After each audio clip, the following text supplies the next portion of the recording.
Hello everyone, welcome again to this channel. So today we are going to deal with some important MCQ questions from the class 10th social science, that is chapter number 1 history, rise of nationalism in Europe. This is basically from your history part, that is rise of nationalism in Europe. आज हम लोग इसका लगभग 40 to 50 plus MCQs करने वाले हैं. So please हमारे साथ बने रहिएगा एंड तक, ताकि आपको जो है इसके चैप्टर के एक एक एमसीक्यूज इजीली क्लियर हो जाए और आप सारे एमसीक्यूज को टैकल कर पाओ इजीली. सो अगर आप न्यू हो चैनल पे, so please do like subscribe and share our videos with your friends and family. आप इसको अपने school group and students group में भी शेयर कर सकते हो, ताकि ज़्यादा से ज़्यादा लोगों को इनका फ़ायदा मिल सके. ठीक है, टर्म 1 की प्रिपरेशन अब होगी इजी विद द विंजर स्टडी. चलिए आगे चलते हैं. So first questions on our screen and देखते हैं फर्स्ट स्टेटमेंट क्या बोल रहा है. बोला choose the correct nationality of the Frederic Sorrieu who visualized his painting a society made up of democratic and a social republic. आपने जब rise of nationalism chapter पढ़ा होगा तो आपने फ्रेडरिक सोरियो का सबसे पहले एक क्या देखा होगा, एक आपने फ्रेडरिक सोरियो का आपने एक पेंटिंग देखा होगा. ठीक है, तो उन्होंने दिखाया है एक ऐसा उटोपियन, ऐसा एक विजुअलाइज करके दिखाया है जिसमें डेमोक्रेटिक और सोशल रिपब्लिक है. सो आपको बताना कि वो जो फ्रेडरिक सोरियो थे वो कौन से आर्टिस्ट थे, वो जर्मन थे, स्विस थे, फ्रेंच थे या अमेरिकन थे. So your time starts with in a second for now and your times and within a 5 seconds. So 5 4 3 2 and 1. So right answer for this question will be nothing but the French. So Frederick Sorio कौन से artist थे? आपके French artist थे जिन्होंने ये painting को draw की थी, जो कि आपके rise of nationalism in Europe के चैप्टर नंबर 1 में. चलिए second question, nationalism which emerged as a force in late 19th century means. जो नेशनलिज्म, जो राष्ट्रवाद क्या हुआ था, इमर्ज हुआ था एज अ फोर्स, एक फोर्स की तरह इधर किसमें, लेट 19th सेंचुरी में. उसका मतलब क्या है? ठीक है, एक strong devotion for one's own country and it's history and culture, strong devotion for one's own country without appreciation for others nation, strong loves for one own country and hatred for others, equally strong devotion for all the countries of the world. तो इसका right answer क्या होगा? आपके पास चार option है, आपको चारों option आपके पास जो टर्म 1 की एग्जामिनेशन होने वाले उसमें OMR रहेगा. OMR जनरली क्या रहता है, उसमें आपको चार बबल्स दिए हुए रहेंगे, A B C and D लिखे हुए. सो आपको जो है अगर इसका आंसर जो भी है आपको वो फिलअप करना होगा. तो चलो इसका आंसर पहले देखते हैं और फिर OMR फिलअप करेंगे. तो क्या बोला है कि strong devotion for one's own country and it's history and culture, A number. कई बच्चों को इसमें प्रॉब्लम आ सकता है कि ये भी equally strong devotion for the countries of the all world. देखो बच्चों, यहाँ क्या होता है ना कि ये सारे कंट्रीज और के लिए नहीं हो रही थी, ये जो नेशनलिज्म थी सिर्फ खुद के कंट्रीज के लिए आती है. ठीक है, तो चलो OMR की बात कर रहे थे. तो OMR कुछ आपका इस टाइप का शीट रहता है जिसपे क्या रहते हैं, 4 बबल्स रहते हैं. ठीक है, और आपको जो है राइट आंसर फिल करना पड़ता है. जैसे कि अगर ये 2 नंबर क्वेश्चन है तो यहाँ पे 2 रहेगा, आपको ABCD. तो आप किसको फिलअप करोगे? जैसे मेरा आंसर है यहाँ पे A, तो मैं क्या करूँगा, इस A नंबर को मैं क्या करूँगा, अच्छे से फिलअप कर दूंगा. ठीक है, OMR फिल करने का यही एक राइट वे है. बहुत बच्चे इसको ऐसे करके देते हैं, कोई बच्चे इसको ऐसे कर देते हैं, कोई बच्चे इसको ऐसे कर देते हैं. So these are the wrong methods. So these are the wrong methods. Okay, so ये सारे नहीं यूज करेंगे, only this one is right. So सारे लोग OMR को अच्छे से फिल करेंगे और हमारे साथ एक एक क्वेश्चन लगाएंगे हर एक टर्म 1 चैप्टर्स के. ठीक है, और टर्म 2 की चिंता तो करनी ही नहीं है, उसकी भी प्रिपरेशन हम ही लोग करवाएंगे आपका. ठीक है, तो चलो उसकी तो कोई प्रॉब्लम ही नहीं है. चलो next thing, match the term which statement given below. A utopian society is. एक यूटोपियन सोसाइटी क्या है आपको मैच करना है. ठीक है, a society under a benevolent monarchy, a society under an unlikely over exist, a society under the control of chosen by few wise man, a society under the parliamentary democracy. So आपके पास option number A है 1 and 2, B है 2 and 3, सी है 2 only और D है 3 only. So right answer for this question will be your B, that is 2 and 3. 2 and 3 यानी कि a society which is unlikely to ever exist or a society under the control of chosen few wise. So this will be your right answer. एक utopian society का यही मतलब. चलिए next question देखते हैं. आपके पास एक नेम है एरिस्टोटेलियन का, जो कि बिलीव करते थे किस पे, as the existence of nation is a necessity.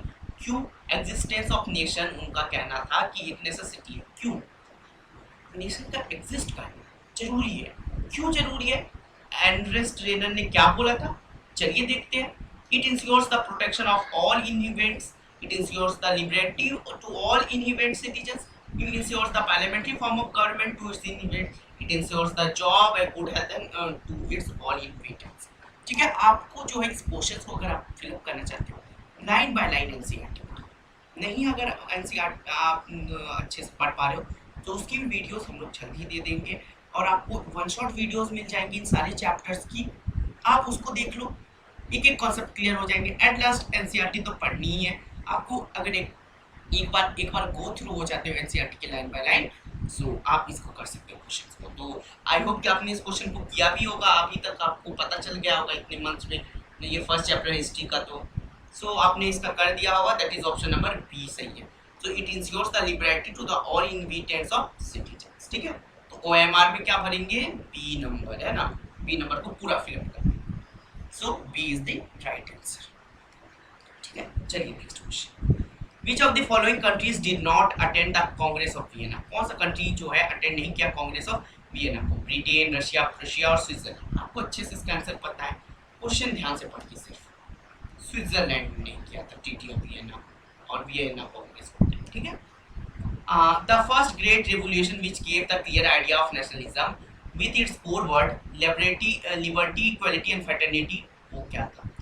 Russian revolution, French revolution, American और Indian first war of India. आप सबको पता है इसका इजी पीजी आंसर, क्लास 9 से ही पढ़ते आ रहे हैं कि फ्रेंच रेवोल्यूशन, है ना। चलिए next question. The French revolutionary declared that the mission and the destiny of the French nation was, क्या है? A, to conquer the people of Europe, B, the liberate the people of Europe from despotism, to, strengthen the absolute monarchy all the countries of Europe, to propagate the ideas liberty, equality and fraternity of every part of the world। आपने question देखते ही answer लगा दिया होगा, तो चलो answer देख लेते हैं। बी क्या होगा? To liberate the people of Europe from despotism, B will be the right answer. OMR पे क्या भरेंगे? बी भरेंगे। चलो next. Civil code of 1804 in France is usually known as, civil code of 1804 जो फ्रांस में लाया गया था, इसको क्या बोलते हैं? किसने लाया था? मैं एक हिंट दे देता हूँ, नेपोलियन ने लाया था इसको।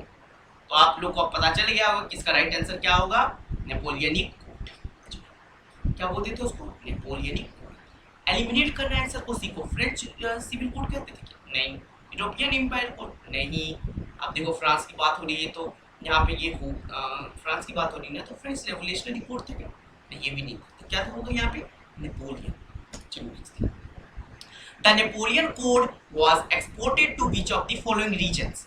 एक नेपोलियन कोड जो है exported of which of the region? England, Spain region under French control and Poland. आप सभी को इसका आंसर पता है, जो भी रीजन था किसके अंदर? फ्रेंच के अंदर था, कंट्रोल था। लिबरल नेशनलिज्म स्टैंड किसके लिए करता था? Freedom for the each individual and equality before law, preservation of autocracy and clearly free privileges, freedom for only male members of society and equality before law, or freedom only for the senior citizen. I hope you have all understood this question very clearly, and here is the now part to give the answer.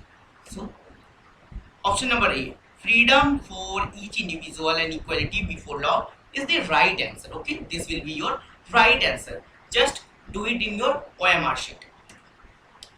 Who among the following formed the secret society called Young Italia? So this is from your PYQ also. PYQ from the Delhi 2020 12. So this is an important question now. So you must attempt it, and please sit with the OMR sheet so that you can bubble all the OMR and give for your right answer and cut -1 from your incorrect answer. So this will be a great preparation for your board examination. However, there is in the board examination there is no negative marking, but just test yourself as giving negative marking, that how much you can score. So try to improve that. If it was good, then you can go to next chapter or revise within 10 to 20 days. Okay, no problem. Next thing, options are Otto von Bismarck, Giuseppe Mazzini, Metternich or John Gottfried Herder. So right answer for this question will be Giuseppe Mazzini. Giuseppe Mazzini was the founder of the Young Italy, as we have learned in the Rise of Nationalism in Europe. So next question, the term universal suffrage mean the right to vote and get elected granted only to men, the right to vote all adults, the right to vote get elected granted exclusively property owning men, the right to vote get elected granted only educated men and women. Right answer, I hope you know, that is B, the right to vote for all adults, to write the vote for all adults. So let me change my pen's color. Uh, let us take to be blue. Next thing. So चलिए देखते हैं, which of the following is not a feature of belief of what is conservatism? Conservatism का एक feature नहीं है ये, या फिर एक बिलीफ नहीं है. कंजर्वेटिव बिलीव करते हैं स्टैब्लिश ट्रेडिशनल इंस्टीट्यूशन और state of policy. B, conservative stress the importance of tradition preferred gradual development to कुछ change. C, conservative propose the return to the society of pre revolutionary days and were against the ideas of modernization to strengthen monarchy. Conservative believe in monarchy, churches and other social units. So right answer for this question will be your A. Conservative believes in established traditional institution and the state policy. This can be a confusing type of question, but you have to be sticked on only the right answer. Okay, so let try to eliminate as much as you can. Okay, no problem. So next question is, the treaty of recognized Greece as independent nation is known as Vienna. I don't think it was Vienna. What's your? I don't think it was Lepis. No, that was not. So right answer for this question is Constantinople, 1832. That will be treaty is Constantinople. That is 1832. And next question is, who said when France sneezes, rest of the Europe catches cold? I hope you have heard this many a time. So now the answer for this question, I hope you all know, that is Duke Metternich. What is the right answer? Sorry, not Mazzini, it's Duke Metternich, as I told and corrected on the Mazzini. But ये जो है आपकी examination में भी गलती करवा सकता है. OMR फिल करते वक्त थोड़ा ध्यान रखिएगा, ठीक है. Next question. So what happens to Poland at the end of 18th century? क्या हुआ था पोलैंड को at the end of 18th century? Which of the following answer is correct? कौन सा एक आंसर करेक्ट है? Poland achieved independence at the end of 18th century. Poland came totally under control of Russia and became part of Russia. Poland became the part of the East Germany. Poland was partized at the end of the 18th century by three great powers: Russia, Prussia, and Austria. So right answer for this question will be, I know all of you have given, that is D.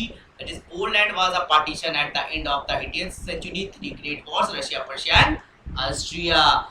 So ऐसे से question थोड़े confusing हो सकते हैं, but ज़्यादा मुश्किल नहीं है, आपसे हो जाएंगे, मुझे पूरा विश्वास है.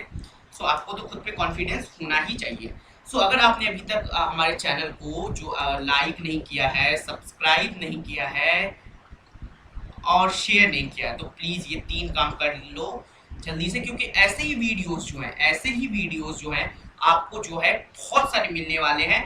असर्शन रीजन केस बेस्ड अभी तो बचा हुआ है, असर्शन करना है हम लोगों को, केस बेस्ड करना है. तो ये सारी वीडियोस अगर आप लोग को चाहिए तो आप हम लोग को मोटिवेट करो, ताकि हम लोग भी आप लोग के लिए वीडियोस लाते रहे, ठीक है. चलिए नेक्स्ट थिंग. क्वेश्चन क्या बोला? Who played the leading role in the unification of Germany? क्या बोला? German emperor Kaiser William first, Otto von Bismarck, Johann Gottfried Herder, Austrian chancellor Duke Metternich. सबका नेम दिया हुआ है यहाँ पे. So right answer for this question is Otto von Bismarck. Next question, 3 wars over 7 years in Austria, Denmark and Germany, France ended in Danish victory, Persian victory, French victory और German victory. आप लोग को पता है कि ये Persian victory थी. Next thing, who was proclaimed as the Emperor of Germany in 1871? Otto von Bismarck, Victor Emmanuel II, Count Caber, Kaiser William I of Prussia. कौन थे जो प्रोक्लेम किए खुद को Emperor of Germany in 1871 में? कौन खुद को प्रोक्लेम किए Emperor of Germany? Otto von Bismarck थे, Victor Emmanuel II, Count Caber या Kaiser William I of Prussia. So the right answer for this question will be Kaiser William I of Prussia. Okay, next thing. Who became the king of United Italy in 1861? Giuseppe Garibaldi, Victor annual second, Count Cavour, Giuseppe Mazzini. ये तो नहीं हो सकता है, गारबेल्डी भी revolutionary थे और count Cavour, चलिए देख लेते हैं। सो ये भी नहीं होगा, तो victor annual second will be your right answer. Next question, what helped in the formation of nation state in Britain? The formation of nation state in here are some options. Like the formation of the nation state in Britain was a result of the sudden upheaval. In 1688, monarchy was Britain seized power from the English Parliament. Parliament through a borderless revolutionary seized power. Monarchy gradually emergence of the national state. The British nation was formed as a result of war in the Scotland and Wales. So right answer for this question will be option number B. In 1688, the monarchy in the Britain has seized the power of English Parliament. Okay, ये आपका right answer हो जाएगा। Next question, who was responsible for unification of Germany? Not Count Kever, not I think it's Mazzini, not this Garibaldi. So right answer for this question will be Bismarck. Who is Otto von Bismarck? The chief minister, not chief, chief होते हैं but chief हम लोग बोलते हैं। The allergy of the German nation. Who wears sorry, not allergy, it's allegory. Allegory is female figure of nation, not is allergy. Okay, female figure of nation is allegory. So that is a crown of oak leaf। क्या दिखाता था? मैरियने, union Jack, ब्रिटेनिया और Germania. आपको पता है कि किसके हाथ में था? तो जर्मेनिया के पास था। A large part of Balkan region was under control of Russian Empire, Ottoman Empire, German और Habsburg। आप सबको पता है इसका राइट आंसर Ottoman Empire होगा। Next question, what type of conservative regime was set up in 1815 Europe? Autocratic, democratic, aristocratic, dictatorial। So आपको पता है autocratic हुआ था, मनमानी वाला राज। Identify the French artists who prepared the series of the paints visualizing the dream of world from the following। आपको बताना है कौन थे वो आर्टिस्ट। फ्रेडरिक सोरियो थे, वोलेटाइल थे, रिचर्ड एंड हो थे, या फिर किताबेवा ड्यूटामारो थे। So the right answer for this question will be Frederick Sorio. आपने पहले ही चैप्टर के पहले ही जैसे बुक खोलते हो वहाँ पे आपने उसको देखा है। नेपोलियन इन्वेडेड इटली, कब इटली को इन्वेड किया था? 1821 में, 1790s में, 1905 में या 79? आप सभी को पता है 1797 में, यानी सॉरी हाँ 1797 में। चलो, who proclaimed the king of United Italy in 1861? Victor Emmanuel II, Louis Philippe, Mazzini, Cavour। So right answer for this question will be Victor Emmanuel II. Who which of the following artists painted the images of Germania? Philip Wade, Frederick Sorio, Erich Renan और Richard Ampol। Philip Wade is the right answer, that is option number A। Option number A क्या? जो Philip वेड थे वो उन्होंने ही paint किया था Germania को। वो यहाँ पे फ्रेडरिक सोरियो मत लगा देना, ठीक है। Which of the following areas most of the serious source of nationalist tension in Europe after 1870 में? बाल्कन, ग्रेट ब्रिटेन, इटली और जापान। आप सबको पता है बाल्कन ही था वो, है ना, काफी टेंशन देने वाला रीजन है। ये number is the right answer. Who were Junker? Junkers कौन थे? Soldier, large land owner, aristocracy, nobility. सबको पता है लार्ज लैंड ओनर्स को हम लोग जंकर्स बोलते थे। Which of the following is true with the reference of romanticism? Concept of government by consent, freedom of markets, cultural movements, freedom of an individual. क्या होगा right answer? Cultural movement is the right answer. What does das Volk stand? Democracy, factory workers, slum और common people. आप सबको पता है common people. D the right answer. Name the custom union found at Prussia to apply the tariff barriers. एलियस, Zollverein, ज़िविकिन या लाइपथ। Right answer is Zollverein, that is B number. Okay. Who was Giuseppe Mazzini? A French revolutionary, Italian revolutionary, Russian और none of them? सबको पता है Italian revolutionary। What did Germania symbolize? French nation, German, Britain, British और nation। देखो German के लिए French के लिए थी मैरियनी, ब्रिटिश के लिए उनकी एल्गोरी थी, तो इसका राइट आंसर जर्मनी हो जाएगा, ठीक है, नॉट इट। ओके, तो right answer for this question will be your German nation. Right answer for this question will be your German nation को वो रिप्रेजेंट करती थी।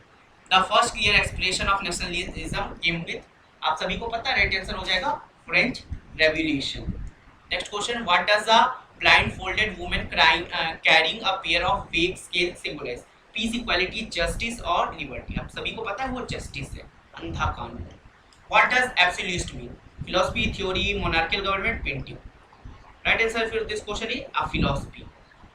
Regional delegates were discouraged and became the common language of nation. English, Polish, French or Italian. Right answer for this question will be on C, French. This one. What mission did the revolutionary declare as the destiny to the French people? To liberate the peoples of Europe from despotism, to the help the other people of Europe become nation. B, to make a nation state. C, to become a democracy. To become sovereignty. Right answer for question will be A. Liberate the people of Europe from despotism to help other people of Europe become nation. Next question. What happens when the news of the events of France reached the different cities of Europe? There was time the people did not know how to react. Students can other members educated middle class began setting up Jacobin clubs. There were confusion, dissatisfaction of year. Right answer for this question C. Students और जो members थे educated middle class के उन्होंने क्या किया Jacobian clubs को form करना शुरू कर दिया. चलो what was the purpose of Jacobin club? क्या था पर्पस? तो आप सभी को पता है कि to speak against France. To speak against France. So when the Ireland forcibly incorporated into the United Kingdom. कब आयरलैंड को forcibly incorporated किया गया यूनाइटेड किंगडम में? B 1801 में. सो इसी के साथ जो है हम लोग लास्ट पेज पे हैं और इसी के साथ हमने कर लिया है 50 plus most important MCQs from your chapter the rise of nationalism in Europe. तो अब एसएसटी का जो हिस्ट्री का चैप्टर 1 है आपके लिए क्लियर हो चुका है क्योंकि हमने एक एक लाइन बाय लाइन एनसीईआरटी से हमने आपके लिए लाया था क्वेश्चन एक्सट्रैक्ट करके. आप लोगों ने भी देखा होगा बहुत इजी क्वेश्चंस थे. अगर आप पढ़ते हो from the line by line NCERT you can also give the answer of these questions. So if you want more questions from the more chapters of the other subject too, like the social science, English, Hindi, science, mathematics, so please do let me know in the comment section. Also, various videos of the science section is uploaded on the YouTube channel of Inzo Study. Please go and check it out now. Okay, so thank you for attending this session. We'll meet you to the next session. Till then, take care.